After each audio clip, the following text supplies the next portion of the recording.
Guys, ഇന്ന് ഞാൻ മാങ്ങഞ്ചി സമ്മന്തി ഉണ്ടാക്കാൻ പോവാണ്. എൻ്റെ ഇപ്പോൾ കുറച്ച് കാണിച്ചു തരാം. എൻ്റെ മാങ്ങഞ്ചി ഉണ്ട്, പച്ചമുളകുണ്ട്, ഇതിൽ ഉപ്പും തേങ്ങയും ഉണ്ട്, പിന്നെ കറിവേപ്പിൻ്റെ ഇല, ഉപ്പ്, തേങ്ങ, മാങ്ങഞ്ചി, പച്ചമുളക്. ഇനി ഇതൊക്കെ മോര് കൂട്ടി അരയ്ക്കണം. ഞാനേട്ടെ നമ്മൾ എല്ലാം കൂടെ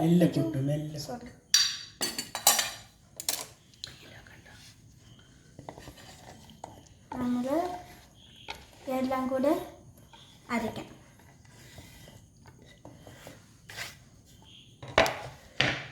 മാങ്ങഞ്ചി സമ്മന്തിയാണ്. ഇനി നമ്മൾ കടുക് വറുത്തിടണം.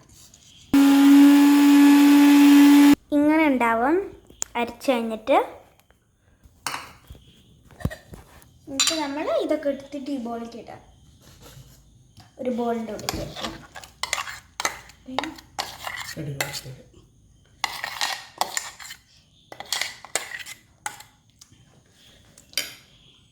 ഇങ്ങനെ ഉണ്ടാവണം കാണാൻ. ഇനി നമ്മൾ കടുക് വറുത്തിടണേ.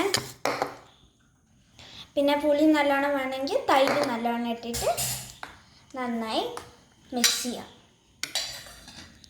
ഇനി നമ്മൾ കടുക് വറുത്തിടണം. അങ്ങനെ എണ്ണ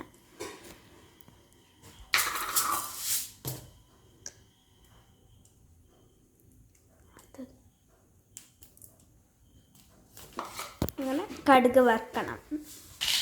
ഇനി കടുക് വറുക്കുമ്പോൾ ജസ്റ്റ് ഒന്ന് ചമ്മന്തി ടേസ്റ്റ് ചെയ്തിട്ട് ഉപ്പ് വേണമെങ്കിൽ കുറച്ചുകൂടി ഉപ്പ് ഇട്ടിട്ട് നന്നായി മിക്സ് ചെയ്തോളൂ.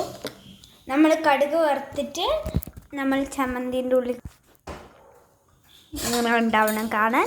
ഇങ്ങനെ ഉണ്ടാവണം കേട്ടോ കാണാൻ. എന്നിട്ട് ഒന്ന് നന്നായി മിക്സ് ചെയ്യണം. അങ്ങനെ തന്നെ നമ്മുടെ മാങ്ങഞ്ചി സമ്മന്തി റെഡിയായി. Bye guys.